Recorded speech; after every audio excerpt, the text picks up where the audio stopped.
Yo, yo, yo, it's the DFS Rebels. It's your boy, Double C. I'm here with Twitch. We're here to talk about the NBA playoffs. We got 3 games to talk about. We got the New York Knicks versus the Atlanta Hawks, the Brooklyn Nets versus the Boston Celtics, and the LA Clippers versus the Dallas Mavericks.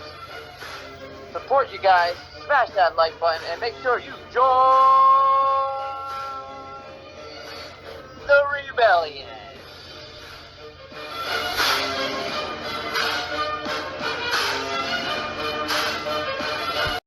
All right, Dave. What a good day. What a good night. And now here we are. And we're starting off this one with my favorite game of the night with the New York Knicks. What do you got for me? Yes, the New York Knicks. Now they travel to Atlanta to play the Atlanta Hawks. The Hawks are a 4-point favorite. The over and under is 211 points. The Knicks last game tied the series up. They had to make a little comeback, but it was a great game, and I heard New York was going crazy afterwards. It absolutely was. I'm from New York. It was fantastic. It was a great day for us. Yes. Not really much to talk about with the team stats. Obviously, the Knicks and the Hawks are very slow-paced teams. Yes. Knicks always bringing that defense. They have the top 5 defense in the league and the 3rd defensive rating, and the Hawks are 8th in offensive rating. So it's going to be basically who can stop who? Is it Atlanta's offense or Knicks defense? Talk to me. Man, I think it's gonna be a really tough test for the Knicks on the road here, but I'm all in on the Knicks for fantasy purposes. I want to have as many Knicks in my lineups as possible. I'm talking Alec Burke, Reggie Bullock, Gibson, Obi Toppin, Randall, Barrett, Norrell. Put them all in my lines, as many as possible. There's such good value with Norrell or Gibson. I mean, Norrell keeps getting injured, and Gibson comes in for those minutes. Randall gets the extra time in the center because of that. It's great value if you choose like Norrell, Gibson. If you want to get Burks in there, if you want to get Derrick Rose in there, Alec Burke. It's all going to be great salary saving. Yeah, you got a point. Randall to me is a little pricey on DraftKings. Besides that, I'm all over. I like the Knicks. I like Randall. I like Barrett. The thing with Randall, me and you were talking about this earlier, is he's $100 more on DraftKings than Kevin Durant. So everyone's gonna go Kevin Durant because of that, which makes Randall incredibly low owned, which is a beautiful thing. I think he's gonna have to. His shots need to fall eventually. I mean, he only shot 5 for 16. I think he's just getting his playoff jitters out the way. But Bullock came up with 31 minutes, 15 rebounds. 15 points. Is he gonna do that again? You think? For GPP purposes, it's worth a shot. Okay, I mean, I'm with you. I like how can you not play Derrick Rose right now? He's on fire. He's playing like the old Derrick Rose back in the Bulls, back in the Chicago days. But yeah, I'm with you. I like Burks, Rose, Barrett, Randall, Bullock. Play the coach if you want. Yeah, I'm gonna be heavy on Knicks in my lineups, and I'm running it back with Trae Young. Period. Yeah, I mean, John Collins burnt me. I'm sure he burnt you as well. He got in early foul trouble, was never in the game. So I don't know if I'm chasing him again. Really, honestly, I just like Trae Young. But if there's one guy, if you guys want a GPP play, I'm going to say it right now, Gallinari is going to be a good GPP play on the Atlanta Hawks. He's been playing solid minutes. I mean, his shot didn't fall through. He shot 2 for 10, 2 for 9 for 3. If he makes half of those, he's putting up points, and I like him for 4,600. The New York has been giving Trae Young a lot of shit. So I kind of feel like Atlanta is gonna help him out here and really cheer his ass and pump him up. I think Trae Young is just gonna obliterate in this game. And as a Knicks fan, it's gonna suck, but I do think it's gonna happen, and I'm gonna be on him. Yeah. One other thing, I was high on Capella last game. I thought he was gonna give me a double-double. He only got 4 points. I don't know how he only got 5 points, but he had 12 rebounds, 5 blocks, 1 steal. So those defense stats still come in handy, but I don't know. I would figure he would score a lot more points than 4, but I don't know. I'll maybe chase him a little bit, but right as a like we both said, just Trae Young is really worth playing on the Hawks. And real quick, I don't know if you already said it. Are you taking the over or the under on this game? I'm gonna go with the under. I think I said over last game, and I just keep forgetting that the Knicks like to slow everybody. There's a slow paced team, Right? So I'm nailing the under on this one. I'm under as well. All right, but the next game also exciting, very exciting actually. I know you like this one. Yep, we're going across the borough. We got the Brooklyn Nets for the Boston Celtics. The Celtics are they're a 7-point underdog. The over and under is 228 points and a half. Last game, the Brooklyn Nets just handled the Boston Celtics. They won by 20-something points. Yep. I did say last game that I was going to be close and it was a blowout. My prediction, I don't know. I mean, the Brooklyn Nets just they look fucking phenomenal. I don't see anybody beating them anytime soon. So I'm definitely going with the Brooklyn side. I'll definitely go with that 7-point spread. Nothing to mention here. The Brooklyn is just one of the best offensive teams in the league. Boston defensively is 14th in rating, so I'm going all Brooklyn in this game. What about you? Yeah, pretty much. But I'm only targeting. There's only 3 guys I'm interested in. That's Durant. That's Durant and Harden, and with Jeff Green. What was that? 1 second, I forgot to mention the injuries. Jeff Green is out, and Boston. Kemba Walker is actually game time decision. That's very interesting. Yes. Okay. With Jeff Green out, I'm all over Claxton. I mean, I guess Blake Griffin would be interesting too. He might get a few more minutes, but he's been averaging around like that 20 mark. But Claxton's just going to save you so much salary, especially if you want to play Harden and Durant, or if you want to play like Durant and like I said a minute ago, Randall or Trae Young. If you want to get them in there, Claxton is a fantastic salary saver, especially with Jeff Green out. So those are the only 3 people from Brooklyn I'm targeting: Harden, Durant, Claxton. Across the field, I've been locking in Fournier in all my lineups, and he's been killing it for me. So I want to stick with the Fournier and hope for the best. Actually, what do you think about Robert Williams? I mean, he's capable of having a big game. Last game, they didn't play a lot of minutes, maybe because of a blowout. But Tristan Thompson, if you look at his first 2 games, I think Tristan Thompson's been probably playing just as good as Robert Williams. I like. So if I was to choose between the 2, I think I'm going with Tristan Thompson.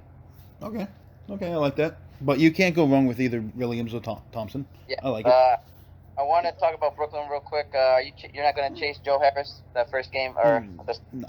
I use Joe Harris quite a lot all season. But I always tend to fade him a little bit after I have big games like that. So if I have him, he will definitely be in cash games mostly, not GPPs. Okay. If you're predicting a blowout, I like to play some of these bench players. You're right about Claxton. I like Shamet. He played 20 minutes. He gets hot once from the 3-point range. Jeff Green will be out, so there's gonna be a lot of Claxton and I guess Blake Griffin. But Blake Griffin to me is just, I don't know. He looks washed up to me. I really don't like how he looks, but it's really the big 3. But I'm not really going to play any of those guys besides maybe Durant. Durant's 9,600 on DraftKings. I'm all over that. And, I'm with you. Joe Harris, I'm not feeling that. Back-to-back games. I don't think he's had good back-to-back games all season. For Boston, Kemba Walker's game-time decision. I don't know, man. I don't know. I don't like the Celtics right now. They might get blown out again. If anything, I like Marcus Smart. I'm going to fade Tatum because he's, 9,400 on DraftKings. I'm not paying that for him. But that's about it. Robert Williams or Tristan Thompson. Fournier is a good play. In a blowout, he didn't play that many minutes, but he was efficient from the field. But yeah, not a lot to like here on the Celtics. Got it. Yeah, so I'm all over on Brooklyn, man. I think they're probably just gonna blow this team out again. Okay. Let's talk about that last game, David. We got the LA Clippers versus the Dallas Mavericks. The Clippers are a 2-point favorite. The over-under is 219.5. Dallas is up in the series 2-0 surprisingly over the Clippers. Clippers are looking lackluster. and looking like another playoff series going down the drain for this LA Clippers team. Um, Looking at the stats, both teams are top 10 in offensive rating, and defensively, the Clippers are 7th in the league, and the Mavericks are 19th. So, nothing really popping out here besides those numbers. So, let's start with the Mavericks, man. Who are you playing? Mavericks, Luka. Done. Next. Yes, we're all playing Luka. It's just a guaranteed 60, 70 burger on DraftKings. So, I'm playing Luka all day, every day. But besides that, who else? Anybody else really worth playing? Oh, yes. Doncic.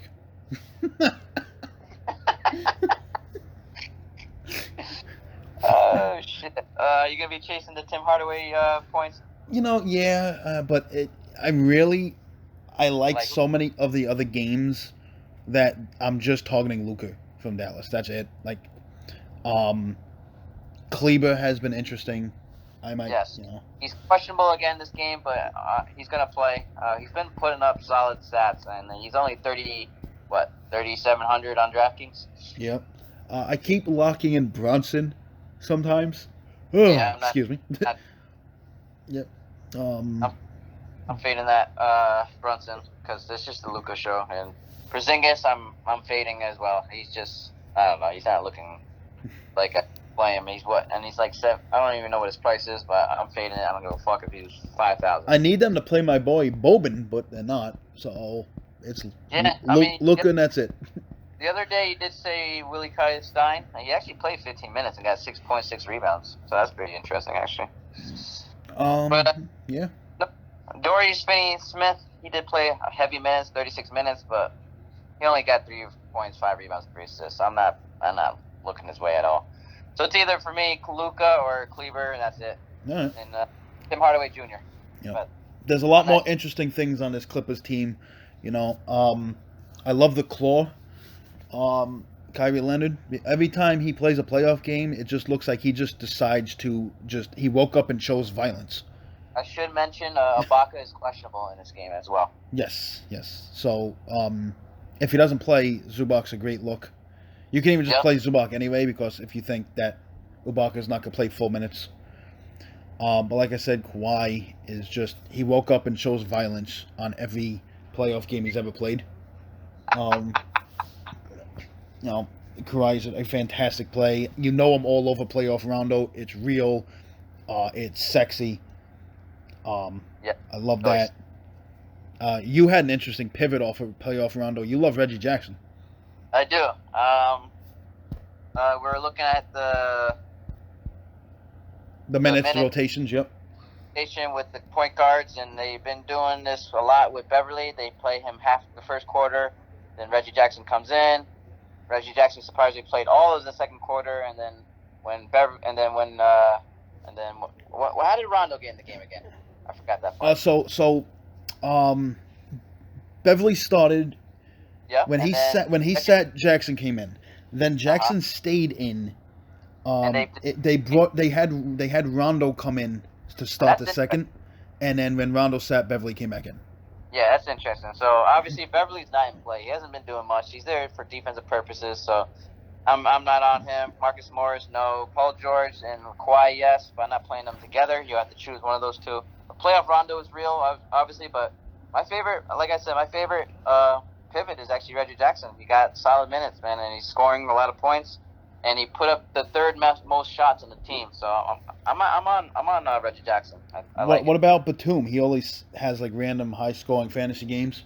Yes, it depends on Marcus Morris. Marcus Morris is, I believe they swap out each other's stats, so I think one of them always has a good game. But last game, none of them really performed well. It was just the big two and a little bit of Reggie Jackson, man. I don't know.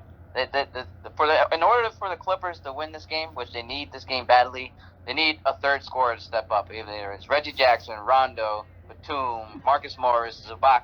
One of those guys got to perform. Yep. Okay, I agree. And did you say you were choosing the over-under on this game? Ooh, good question. I didn't say what I like, but I'm going to go with... I'm choosing the over. Yeah, the last game it was 127-121, so I think it's going to be around the same score. So, yeah. I like the over as well. All right. That's gonna cut it for today. That's big dick energy all night. Well, we staying in the green. Like I tell you guys all the time, just keep doing those cash games. That's gonna keep your bankroll flowing. You never want to be depositing money. You only want to be using money that you're winning. Listen, we do this for everybody. Everybody who joined this rebellion, the grown-ups, we do this for the children. Listen, it's time for everybody to join the rebellion. Yes, sir.